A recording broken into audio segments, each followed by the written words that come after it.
Hi, நான் சைரா.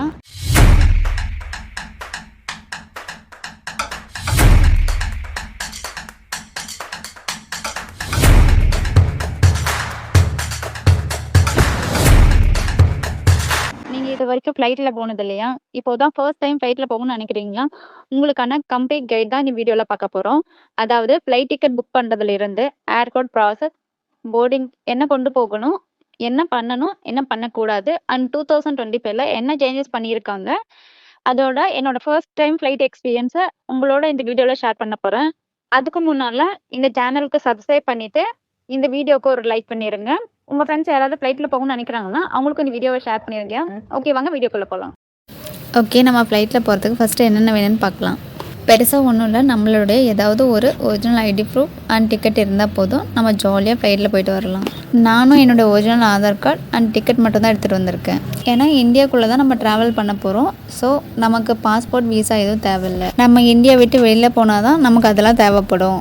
அடுத்தது timing. நம்ம ஏர்போர்ட்டுக்கு எப்போ வரணும்னா, நம்ம ஃப்ளைட் கிளம்புறதுக்கு 1 ஹவருக்கு முன்னாடியாவது வந்திருக்கணும். ஓகே, இப்போது ஏர்போர்ட்குள்ளே போகலாம். என்ட்ரன்ஸ்லேயே போலீஸ் இருப்பாங்க. அவங்க நம்மளுடைய ஐடி அண்ட் டிக்கெட் செக் பண்ணிவிட்டு உள்ளே அனுப்பிடுவாங்க. நம்ம இருக்க ஏர்போர்ட் சின்னது தான், ஆனால் நம்ம போய் இறங்குற ஏர்போர்ட் ரொம்ப பெருசு.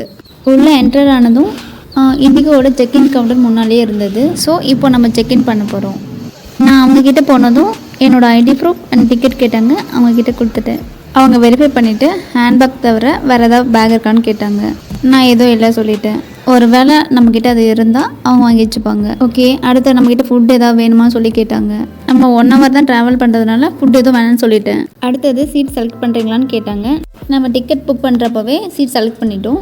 ஒரு வேளை நம்ம சீட் செலக்ட் பண்ணலன்னா இங்கே வந்து நம்ம சீட் செலக்ட் பண்ணிக்கலாம். இங்கே மோஸ்ட்லி சீட்ஸ் இருக்காது. ஸோ நம்ம புக் பண்ணும்போதே செலக்ட் பண்ணுறது பெட்டர். ஏன்னா ஃபஸ்ட் டைம் வர எல்லாருமே விண்டோ சீட்டு தான் எக்ஸ்பெக்ட் பண்ணுவோம். ஸோ முன்னாடியே நம்ம புக் பண்ணி வச்சுக்கிறது சேஃப். நமக்கு பிடிச்ச சீட்டை புக் பண்ணுறதுக்கு நம்ம தனியாக பே பண்ணணும். பட் ஒரு சில சீட்ஸ் ஃப்ரீயாக இருக்கும். ஸோ நம்ம அதுவும் புக் பண்ணிக்கலாம். இதெல்லாம் கேட்டுட்டு நம்ம போர்டிங் பாஸ் பிரிண்ட் பண்ணி நம்மக்கிட்ட கொடுத்துட்டாங்க. அடுத்தது நம்ம செக்யூரிட்டி செக்அப் போகணும். அங்கே என்ன பண்ணுவாங்கன்னா நம்மளோட பேக்லாம் செக் பண்ணுவாங்க. என்னோடய பேக்கும் நான் ஒரு கன்வேயர் பெல்ட்டில் வச்சுட்டேன். நம்மளுடைய மொபைல் அண்ட் வாட்சஸ்லாம் தனியாக ஒரு ட்ரேயில் வைக்க சொன்னாங்க. அந்த ட்ரேவையும் அந்த கன்வேயர் பெல்ட்லேயே வைக்க சொல்லிட்டாங்க. அடுத்தது நம்மளையுமே செக் பண்ணாங்க. நம்மளை செக் பண்ணிவிட்டு நம்ம வெளியே வந்த உடனே நம்மளுடைய மொபைல் அண்ட் வாட்சஸ்லாம் எடுத்துக்கலாம். அவ்வளோதான், நம்மளுடைய செக்யூரிட்டி செக்கப்லாம் முடிஞ்சுது. அடுத்தது நம்ம ஃப்ளைட்டுக்காக வெயிட் பண்ணுறது தான். இன்னும் ஃப்ளைட் வரதுக்கு இன்னும் ஒரு 45 மினிட்ஸ் இருக்குது. இங்கே ஒரு வெயிட்டிங் லான்ச் இருக்குது. ஸோ நம்ம அங்கே வெயிட் பண்ணலாம். இங்கே rest room and water facilities எல்லாம் இருக்குது. 45 மினிட்ஸ் நம்ம இங்கே தான் வெயிட் பண்ணணும். ஸோ நானும் வெயிட் பண்ணிகிட்டு இருந்தேன். ஒரு 1/2 hour கழிச்சு செம்ம ஷாக். நான் ஸ்டன் ஆகிட்டேன். எதனாலனா ஃப்ளைட் வந்து ஸ்பீடாக லேண்ட் ஆனது தான். செம்ம ஸ்பீடு, நான் எக்ஸ்பெக்ட் பண்ணவே இல்லை. ஃப்ளைட் பார்க்கும்போது பார்த்துருக்கேன், ஸ்லோவாக போகிற மாதிரி தான் இருக்கும். பட் இப்போ தான் இவ்வளோ ஸ்பீடாக லேண்ட் ஆகிறது ஃபர்ஸ்ட் டைம் பார்க்குறேன். ஃப்ளைட் வந்ததும் ஃப்ளைட்லேருந்து எல்லாம் 10 மினிட்ஸில் இறங்கி வந்துட்டாங்க. அதுக்கப்புறம் ஒரு 10 மினிட்ஸில் நம்மளை கூப்பிட ஆரம்பிச்சிட்டாங்க. சீட் நம்பர் வைஸ் ஒரு 20 பேர் மட்டும் ஃபஸ்ட்டு கூப்பிட்டாங்க. அதுக்கப்புறம் கொஞ்சம் கொஞ்சமாக கூப்பிட்டாங்க. அவங்க நம்பர் படி தான் கூப்பிட்டாங்க. அங்கே இருக்க யாரும் அதுபடி போய் கூட்டமாக நின்றுட்டாங்க. ஸோ நாங்களும் போய் நின்றுட்டோம். அங்கேயும் நம்மளோட போர்டிங் பாஸ் பார்த்துட்டு நம்மளை உள்ளே அனுப்பிட்டாங்க. உள்ளே போனதும் ஃப்ளைட் நின்றுட்டு இருந்தது. நானும் ஃபர்ஸ்ட் டைம் இப்போது தான் ஃப்ளைட்டை இவ்வளோ க்ளோஸில் பார்க்குறேன். நல்லா இருந்தது. ஸோ நானும் நிறைய பிக்சர்ஸ்லாம் எடுத்துக்கிட்டேன். ஆனால் அவங்க அலோவ் பண்ணல. சீக்கிரம் போங்க சொல்லிட்டு இருந்தாங்க. இருந்தாலும் நாங்கள் நிறைய பிக்சர்ஸ்லாம் எடுத்துக்கிட்டோம். இந்த ஃப்ளைட்டில் மொத்தம் 80 பேர் போக முடியும். இதில் வந்தவங்க எல்லாருமே ஒரு 90% ஃபஸ்ட் டைம் ஃப்ளைட்டில் ட்ராவல் பண்ண வந்திருக்காங்க. எல்லாமே ஃபோட்டோ எடுத்துகிட்டு இருந்தாங்க. ஸோ அது பார்க்குறப்பவே தெரிஞ்சது.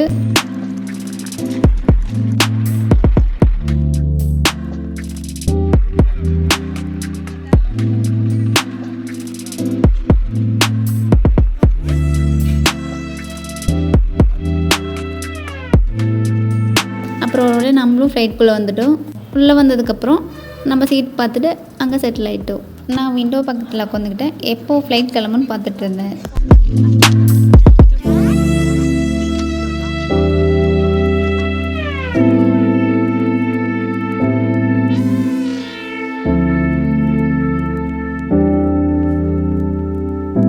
அப்புறம் ஒரு வழியாக ஃப்ளைட் இன்ஜின் ஸ்டார்ட் பண்ணாங்க. அந்த ஃபேன்லாம் சுற்றிச்சு. நான் பார்த்துட்டு இருந்தேன். அதுக்கப்புறம் ஒரு வழியாக ஃப்ளைட் எடுத்துட்டாங்க. ஃப்ளைட் ரொம்ப தூரம் பஸ் மாதிரியே தான் போயிட்டு இருந்தது.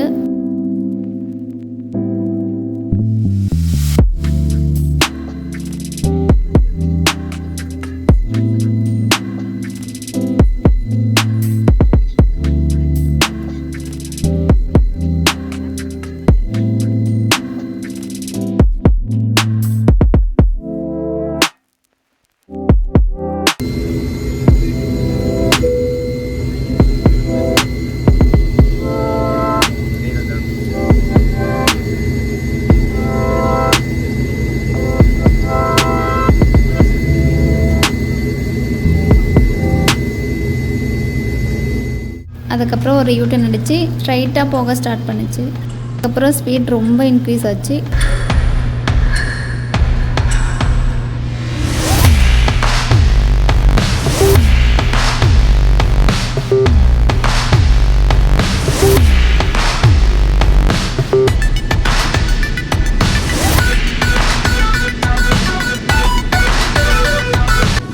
அதுக்கப்புறம் ஃப்ளைட் அப்படியே டேக் ஆஃப் ஆச்சு. அப்படியே போக போக செம்மையாக இருந்தது. கீழே பார்க்கும்போது அப்படியே நம்ம ஊரெல்லாம் அப்படியே தெரிஞ்சது. அதுக்கப்புறம் கொஞ்ச நேரத்தில் நம்ம ரொம்ப தூரம் வந்துட்டோம். அப்படியே மிதக்கிற மாதிரி இருந்தது. சூப்பராக இருந்தது.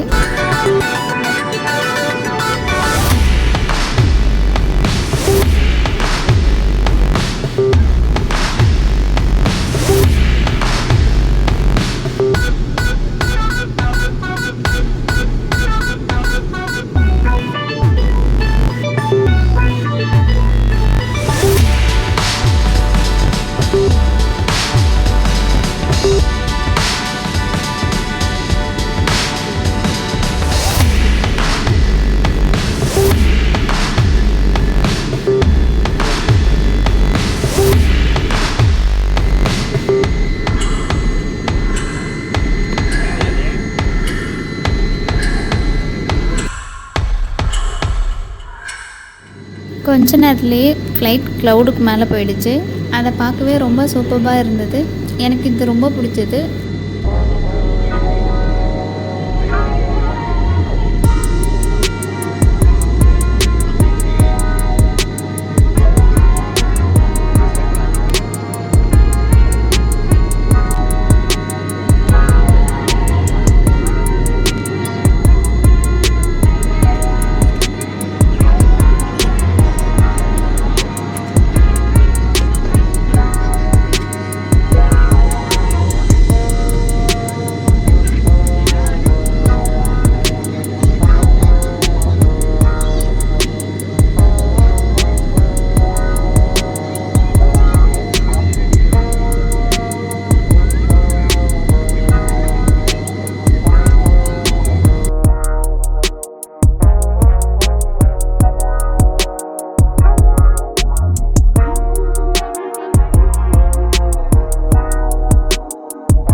அடுத்த இந்த வியூ தான். இந்த மலைக்கு நடுவில் இந்த ஆறுலாம் போகிறது செம்மையாக இருந்தது. அப்படியே அவதார் படத்தில் பார்க்குற மாதிரி இருந்தது. அப்புறம் எனக்கு இதில் ஒரு பெரிய இஷ்யூ இருந்தது. யாரும் இதை பற்றி சொல்லலை, ஆனால் நான் உங்ககிட்ட இதை பற்றி சொல்கிறேன். ஃப்ளைட் டேக் ஆஃப் ஆகும்போது ஒரு மாதிரி இருக்கும் சொல்லுவாங்க, ஆனால் எனக்கு அப்படிலாம் எதுவும் இல்லை. ஆனால் ஃப்ளைட் வளையும் போது தான் நமக்கு ஒரு மாதிரி மயக்கமாக அண்ட் வாமிட் வர மாதிரி இருந்துச்சு. இது ஒரு இடத்துல மட்டும் இல்லை, ஒரு 4-5 இடத்துல இந்த மாதிரி தான் இருந்தது. இருந்தாலும் அந்த மயக்கத்திலே நான் வெளியெல்லாம் வேடிக்கை பார்த்துட்டு தான் வந்துட்டு இருந்தேன். நானாவது உட்காந்து தான் பார்த்துட்டு இருந்தேன். பட் ஓகே, சில பேர்லாம் எந்திரிச்சு நின்று பார்த்துட்டு இருந்தாங்க. ஃப்ளைட் அப்படியே ரைட் சைடு லெஃப்ட் சைடு சாஞ்சு தான் போகும். அப்போ மட்டும் நமக்கு ஒரு மாதிரியாக இருக்கும். ஃபர்ஸ்ட் டைம் ஃப்ளைட்டில் வரீங்க, சாக்லேட் அந்த மாதிரி ஏதாவது எடுத்துகிட்டு வந்துடுங்க. அப்போ தான் இதில் தான் நம்ம தப்பிக்க முடியும். இல்லை எனக்கு பஸ்ஸில் போனாலே வாமிட் வரும்னு சொல்கிறவங்க அட்லீஸ்ட் ஒரு கவர் கூடவே எடுத்துகிட்டு வந்துடுங்க.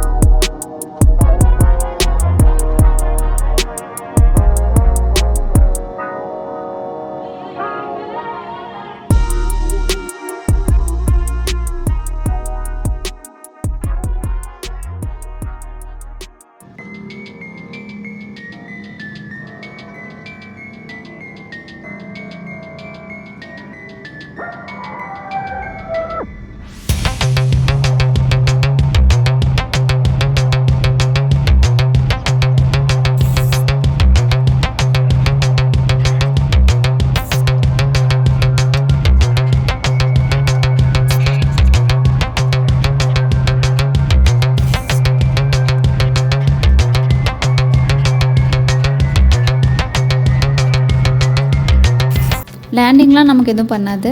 அந்த லேண்டில் டச் ஆகும்போது மட்டும் ஒரு சின்ன ஷேக் இருக்கும், அவ்வளோதான், வேறு எதுவும் இருக்காது. அப்புறம் ஃப்ளைட் லேண்ட் ஆகிடுச்சு. அங்கேயும் லேண்ட் ஆனதுக்கப்புறம் பஸ் மாதிரியே ஒரு 5 கிலோமீட்டர் பக்கம் போயிட்டு இருந்துச்சு.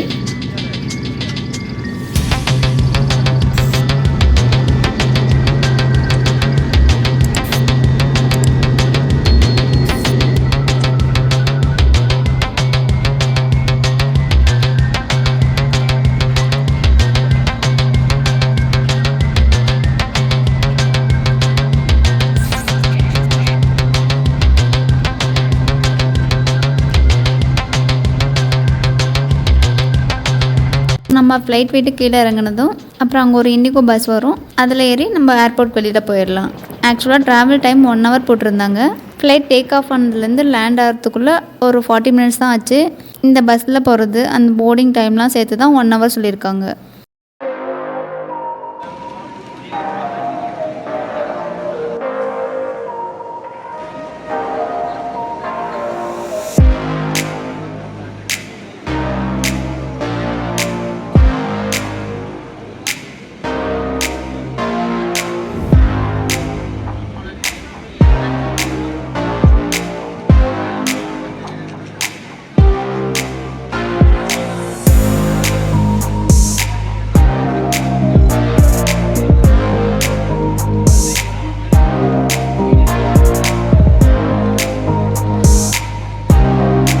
அவ்வளோதான், இந்த பஸ்லேருந்து நம்மளை இறக்கி விட்டுட்டாங்க.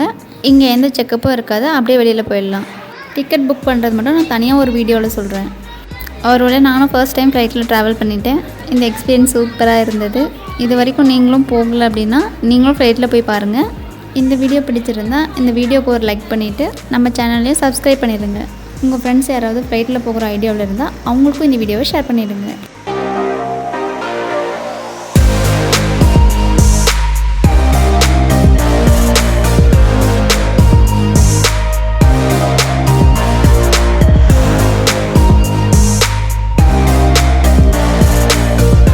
நான் வீடியோவில் எதாவது மிஸ் பண்ணியிருந்தாலும் உங்களுக்கு வேறு ஏதாவது டவுட் இருந்தாலும் கமெண்ட்டில் கேளுங்க, நான் ரிப்ளை பண்ணுறேன்.